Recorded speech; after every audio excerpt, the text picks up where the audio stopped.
आप जब पैदा हुए थे तो सबसे पहला संबंध आपका दूध से हुआ था, उसमें पानी है 50%। दूध पीना चाहिए, तो अंडा खा रहे, खून पी रहे दूसरों का।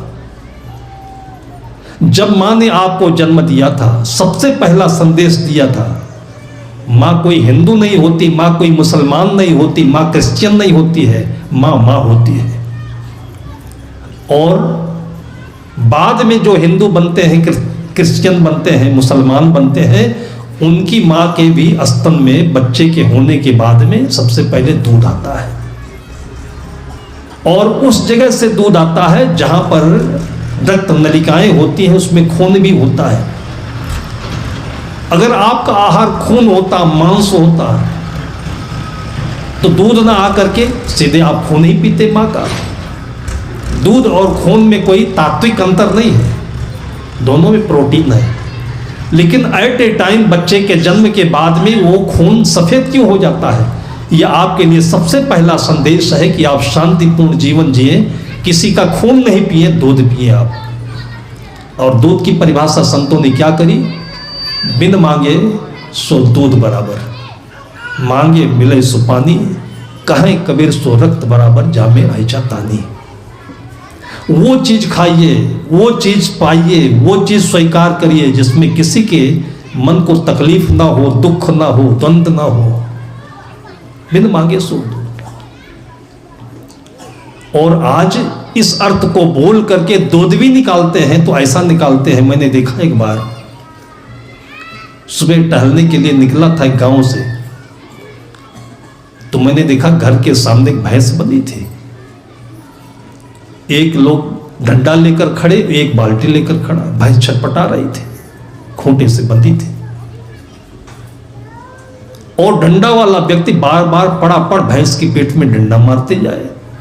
मैं खड़ा हो गया, देखता रहा। मैंने कहा भाई, इस भैंस को बांध कर क्यों मार रहे? ये जानवर है, ये बोल नहीं सकती, आपसे कुछ कह नहीं सकती है। अगर मारना है, आपको मारने का शौक है, तो इसकी रस्सी खोल दीजिए, मारिए इसको, तब उसको पाएंगे आप। तो कहने लगे महाराज जी आप जाओ अपने रास्ते, आप नहीं जानते। मैंने कहा क्या नहीं जानता? काई ससुरी बगैर मार खाए दूध नहीं देते हैं, ये उनकी भाषा है। ये उस भैंस को कह रहे हैं जिसका दूध रोजाना उनका नाती पोता और सब पीते हैं। हमारी भारतीय परंपरा कहती है जिसका दूध पीते हैं वो मां होती है। वो पशु नहीं, मां है वो।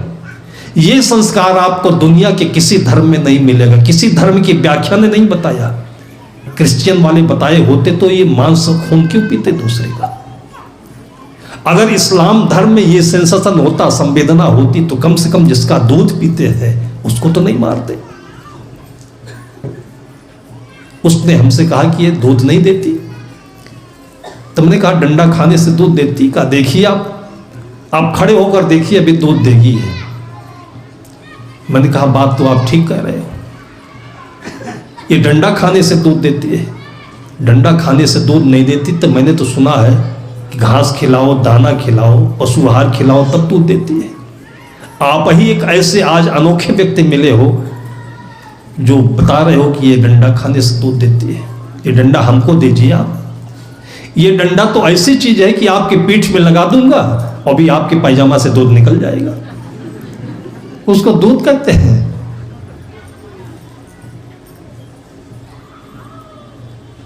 मैंने कहा कि इसको आपने पहले तृप्त किया। एक पौधे से आप आम खा रहे हो और कोई उसकी जड़ में पानी डालता है तो आप कहते हो कि जड़ पूजा है ये। और आज कबीर पंथ यूं ही दिनों दिन बदनाम होता जा रहा है। आज समाज दिनों दिन ऐसे बदनाम होता जा रहा है। सेंस नहीं हमारे भीतर में। साहब कहते कि जय खोजत जासो नाता आदि का बिसर गया सो ठौर। आप जिस घर में जिस थाली में भोजन करते हो, आपकी वृत्ति अगर ध्यान सही है तो वहां तक पहुंचना चाहिए कि इस भोजन का एक एक कण कहां से आता है, कितनी मेहनत करके चावल आता होगा, दाल आता होगा, इनके घर के लोग मजदूरी करते हैं कि नौकरी करते हैं, आपने पता लगाया कभी? हम पूजा ले लेते हैं, पैसा ले लेते हैं, खाना खा लेते हैं, लेकिन मूल तक नहीं पहुंचते कि कैसे आता है ये, तो ज्ञान कहां पूरा होगा। और ये किसका ज्ञान है? अगर एक कलेक्टर होकर के और वो अपने कस्टमर जो उसके पास कोई आता है पब्लिक, और उसके दर्द को नहीं समझता है, तो उसकी पढ़ाई का, उसके शिक्षित होने का क्या अर्थ है? एक मां जो शिक्षित नहीं होती थी और उसका बेटा कब पेशाब करेगा, कब उसको लेट्रिन होगी, कब उसको भूख लगी है, ये मां समझ जाती है। बच्चा तो बोल नहीं पाता है, लेकिन उसकी भाषा से, उसके रोने की आवाज से एक एक रोए को मां पहचानती है और एट ए टाइम पूरा करती है सब कुछ। और वही बेटा जब पढ़ लिख करके होनहार हो गया तो मां बिलखती रहती है, कराहती रहती है, वो पहचान नहीं पाता है। वही कलेक्टर बन गया, उसके पास वो लोग आते हैं जो गांठ भर कीचड़ में खड़े होकर खेतों में धान की रुपाई करते हैं, जो पूरी जेठ की दोपहरिया की धूप को पीठ में सह करके गेहूं पैदा करते हैं। वो कलेक्टर के लिए गेहूं और ये धान कहीं बाहर से आता है क्या? अगर उसको सच्ची शिक्षा मिली होती मां के द्वारा, पिता के द्वारा, तो आज आम सामने आए हुए किसी भी व्यक्ति को निराश नहीं करके भेजता हो। और आज ये दशा है कि जितने भी पढ़े लिखे लोग हैं उनसे ये देश परेशान है। नौकरी पा गई तो भ्रष्टाचार से परेशान है, और नौकरी नहीं मिली तो देखिए संसद के सामने उछल कूद मचा रहे हैं। सरकार आपको पढ़ाए भी और सरकार आपको नौकरी भी दे, बाप आपको कमाए भी और पढ़ा करके इतना बड़ा कर दे, अन्न कमा करके आपको इतना बड़ा कर दे, उसके बाद बाप ही आपको जिंदगी जिलाए। ये हमारी शिक्षा है। हमारे भक्त आते हैं, अपनी कहानी उन्होंने बताई और उस कहानी को मैं बीजक का अर्थ समझता हूं। आपके भीतर ज्ञान की मर्यादा प्रतिष्ठित होनी चाहिए। अपने बच्चों को आपसे वो ऊर्जा मिलनी चाहिए, वो आशीर्वाद मिलना चाहिए, वो ध्यान मिलना चाहिए कि दुनिया में कहीं पर हो आपका बच्चा कभी दुखी नहीं रहे, कभी परावलंबी नहीं बने, कभी किसी को दुख ना दे। देखा होगा जब भगवान श्री राम के चारों भाई, भगवान उनको इसलिए कहते जो सबकी भावना में बसने योग्य हो। उन्होंने अपने पिता के साथ, मां के साथ, परिवार के साथ जो त्याग किया, ये सबकी भावना में बसने योग्य है। यही नहीं बसता है तो मां की हत्या हो जाती है। अभी कल किसी बेटे ने 5,000 रुपए मांगा होगा अपनी मां से, मां बचा कर रखती है, पीछे से बेटे काम आ जाएगा। 5,000 रुपए ना पाने के कारण से मां का गला दबा करके मार दिया और सूटकेस में भर करके हरियाणा से 800 किलोमीटर दूर प्रयाग लाया और प्रयाग त्रिवेणी संगम में गंगा में डाल करके अपने को मुक्त करना चाहता था। ये मां और ये बेटे हैं। उस बेटे की कहानी मैं बताता हूं कि मां थी, पिता सक्षम नहीं थे, खेती नहीं कर सकते थे, और मां को 5 बेटे थे। घर में कोई कमाई थी नहीं तो पढ़ाती कैसे? मां के भाई रायबरेली में अध्यापक थे। उसने विचार किया कि मेरे भाई है, कुछ मदद तो करेंगे, अपने बड़े बेटे को वहां भेज देती हूं, और ये पढ़ लेगा तो अपने छोटे भाइयों को भी पढ़ा देगा। पढ़ाई करने लगा। मामा का लड़का उसके साथ ये भी जाता था। तो कुछ परिवार की परिस्थिति का, परिवेश का भी असर होता है। ये गरीब परिवार से गए थे, अभाव परिस्थिति में गए थे, तो वैसे ही मन प्रफुल्ल नहीं होता था। गरीबी मन में चढ़ जाती है, इसलिए गरीबी दुखदाई लगती है। उससे भी विपरीत परिस्थिति में सदगुरु विशाल देव जिए, उसी परिस्थिति में हम भी जिए। और आपको बता रहा था कि डिग्री कॉलेज तक पढ़ा, लेकिन पढ़ने का जैसा ढंग होना चाहिए नहीं पढ़ा। और जब गुरुदेव जी के पास आया तब असली पढ़ाई शुरू हुई। और वो पढ़ाई शुरू हुई जो ध्यान से शुरू होती है। मन ध्यानस्थ हो गया, चित्त के जितने भी कामनाएं थी, तरंग थी, चाहनाएं थी, सब दूर हो गई। तो चित्त की पूरी ऊर्जा ऊर्ध्वमुखी हो गई। और फिर लोगों के घरों में जाता था, भोजन बनाता था, उसके साथ साथ में बच्चे जो किताब पढ़ते थे उसको लेकर पढ़ लेता था।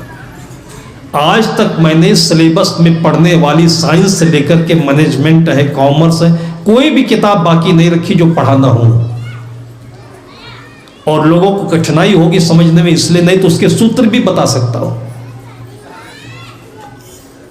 और जो पूरे साल यूपीएससी की कोचिंग कर रहे होते दिल्ली में, अभी राजस्थान में मैं गया हुआ था कि बेटी यूपीएससी की कोचिंग कर रही थी, तो द्वैतवाद, अद्वैतवाद, ये दर्शन के कुछ शब्द आते हैं, उसको समझ में नहीं आ रहा था।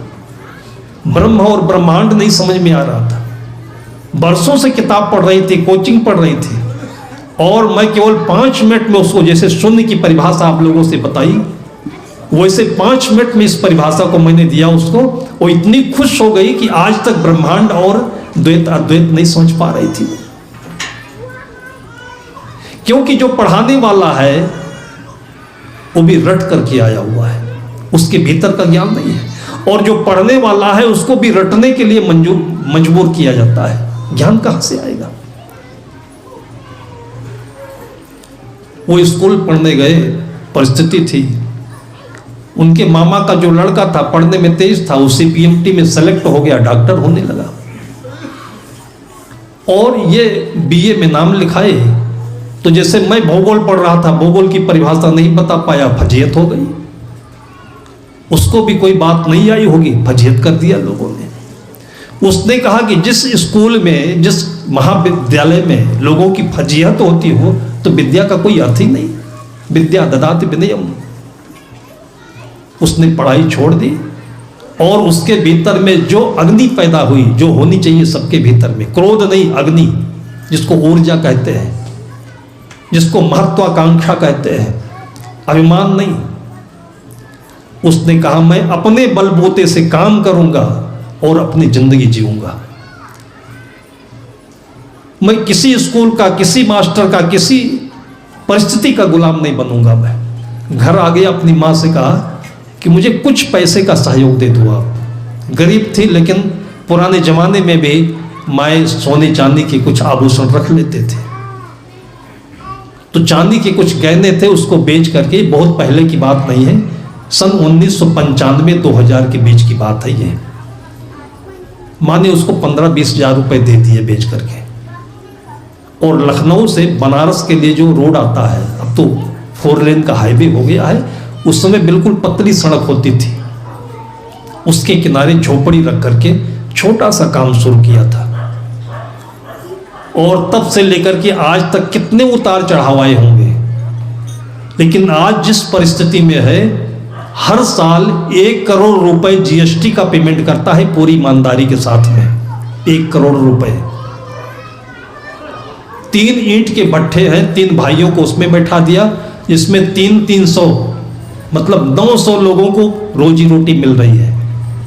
3 भाइयों को भी पढ़ा करके नौकरी नहीं करने दिया। और रोज सवेरे 2 घंटे वो योगा क्लास चलाता है, सत्संग क्लास चलाता है, और दिन भर काम भी करता है। अभी यूपी कैबिनेट में स्वतंत्र देव सिंह कैबिनेट मंत्री है, रोज सवेरे आधे घंटे उनको योग भी सिखाने जाता है। कितना समय मिल जाता है उसको। हम दिन भर फालतू घूमते रहते हैं, न पढ़ पाते हैं, न काम कर पाते, फिर भी कहते समय नहीं है। ट्रैक्टर की एजेंसी है, ट्रेडिंग कंपनी है, 3 भट्ठे भी हैं, कितने प्लाट, कितनी जमीन। बाराबंकी में एक आश्रम बन रहा था, पूरे के पूरे उसमें जितने ईंटें लगे भट्ठे से फ्री में भेज दिया। उसके साथ ही जो डॉक्टर बन गए उसको 70-80 हजार रुपये महीने मिल रहे थे। उतने में कहीं मकान बनता है। लखनऊ में मकान बनाने की इच्छा हुई, उसने कहा जितना ईंटा लगेगा फ्री में, क्योंकि आपके घर में रह करके मैंने नमक खाया है। एक आदमी के भीतर में अपने ज्ञान का जुनून हो तो ये हो सकता है। ये कभी अपने बच्चों को आप नहीं पढ़ाते हो। हमेशा परावलंबी बनाना, हमेशा दूसरों को चूसना, दूसरों के बल पर जीना। सारी दुनिया ऐसे होती जा रही। पहले तो केवल अंग्रेज ऐसा होते थे, पहले हमारे भारतीय ऐसा नहीं होते थे। वेदों में आप देख लीजिए, जिनको स्वामी रामदेव ने कहा कि हल चलाता रहता, वेदों में कोई लकड़ी का काम कर रहा है। हमारे अध्यात्म जगत के सितारे, जिनको संत शिरोमणि रविदास कहते हैं, वो जूता बनाते थे। उनकी ख्याति, उनकी गरिमा, उनका त्याग, उनका वैराग्य, उनका प्रभुत्व कुछ तो रहा होगा कि कहाँ मेवाड़ और 700 किलोमीटर से मीरा चल करके आई, उसको अपना गुरु बनाया। आपके बेटे में क्षमता नहीं है, ये कहाँ बोल रहे हो। इसलिए अध्यात्म वो धरातल है, ये शून्य वो आसन है कि यहां से सब कुछ हो सकता है। आप हीन भावना में नहीं जाइए, उन अंग्रेजों के संस्कार में नहीं जाइए।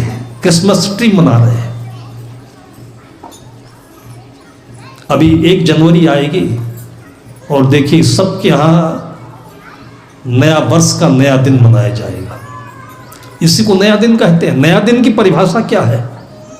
आपके छत्तीसगढ़ में बहुत वर्ष मैं घूमा हूं, और कुछ गांव में नया होता है तो कोई बताता नहीं है, पता चल जाता है। जैसे मड़ई होता है, इधर कंवर की तरफ धमतरी के आसपास में मैं घूम रहा था, गांव से होकर के रास्ता गाड़ी से निकला तो देखा रंग बिरंगे परिधान पहन करके माँ बहनें जा रही हैं, बच्चे झूमते नाचते खेल रहे हैं। मैंने कुछ तो है इस गांव में। तब लोगों ने बताया उसका नाम, कि इसका नाम मड़ई है। तो नए की कुछ परिभाषा तो आती है। 1 जनवरी को क्या आ रहा है? कोहरा आ रहा है, ठंडी आ रही है गलाने वाली, सब घर में घुसे पड़े हैं, इसको नया कहते हैं। नया तो जब बसंत ऋतु आए तब देखिएगा कि पेड़ों पौधों में विभिन्न रंग के परिधान आते हैं। बौर आएंगे, फूल आएंगे, खुशबू आएगी, सुंदर धूप खिलेगी, और तब उसके बाद में जब चैत्र के समय कोई एक नया दिन आता है, तब हम कहते हैं कि एक नया वर्ष लागू हुआ है। ये 1 जनवरी की परिभाषा दूसरे देश की है, हम लोगों ने इसको पकड़ लिया। अभी आपके बच्चे का जन्मदिन आएगा, कितने घरों में हम थक गए जाते जाते जन्मदिन में। शाम का समय हुआ, दिन भर तो प्रतीक्षा करते रहे कि भाई जन्मदिन का क्या उत्सव है, क्या कर्मकांड होता है। तो शाम को रख दिया मेज के ऊपर इतना बड़ा केक ला करके, और पास में चाकू रख दिया रामपुरी, मतलब रामपुरी चाकू, वो चाकू देखते ही बदनाम। और उसके बाद मोमबत्तियां जल रही हैं। हमको लाकर खड़ा किया, मैंने कहा करना क्या है इसमें? बोले साहब केक काटना है। आज आपके घरों में संत महापुरुष आते हैं तो नहीं कहते आलू काटो, कुमड़ा काटो, सब्जी काटो, कहते सुधारो। भारतीय संस्कृति के एक एक शब्द इतने अर्थ से भरे हुए हैं जो जिंदगी को समृद्धशाली बनाते हैं। काटना सब तो घर में नाम नहीं आता है, और केक कटा रहे हो। मैंने भाई इसको क्यों काट रहे हो, क्या चीज है ये? बोले कुछ नहीं, मक्खन है। मैंने कहा मक्खन तो अति मुलायम चीज है, इसको काटते क्यों हो? अगर काटने का शौक हो तो पत्थर लाओ, रखो, काटो, तराश करके उस गणेश बनाओ, हनुमान जी बनाओ। मैंने उनसे कहा कि आज वो संस्कार अपने बेटे को दे रहे हो, इसके सामने केक काट रहे हो, इससे केक कटवा रहे हो, कल को तुम्हारा गर्दना भी काटेगा तो इसको दर्द नहीं आएगा। इसी को मुसलमान कहा गया। मुसलमान कैसे बनता है? 12 साल की उम्र में, 8 साल की उम्र में उस बच्चे को तैयार करके, और एक सुन्नत कर्मकांड होता है, सुन्नत कहते हैं। दिन भर मिठाई खिलाएंगे, नया कपड़ा पहना देंगे, और शाम के समय में उसके पेशाब की इंद्रिय को एकदम अचानक रेजर से, ब्लेड से काट देंगे। वो खून, वो दर्द उसकी आंखों में समझ आता है कि फिर जिंदगी भर चाकू चलाए उसको दर्द नहीं आता है और उसको डर नहीं लगता है। अपने बेटों को यही बनाना चाहते हो, केक कटवा करके, और कर रहे हैं आज हम लोग। मोमबत्ती बुझा रहे हो। हमारे यहां तो दिए जलाए जाते हैं जन्मदिन के अवसर पर, बुझा रहे हो मोमबत्ती। इसकी जिंदगी आज से ही खत्म हो रही क्या?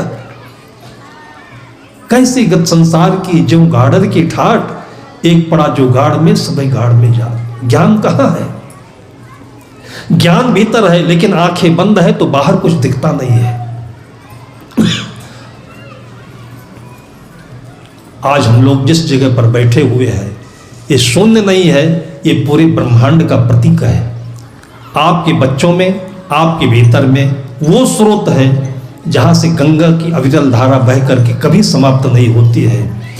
वहाँ से जुड़े और सबके घर आंगन में ये ऊर्जा आपके जीवन को हमेशा शक्तिशाली बनाए रखे, आपके संकल्पों को पूरा करे, हमारे देश को महान बनाए और हमारे इस देश में आपके माता पिता देवी देवता के स्थान पर आज जैसे प्रभु राम की मूर्ति और जन्मभूमि कितने स्वाभाविक रूप से उत्कंठित है।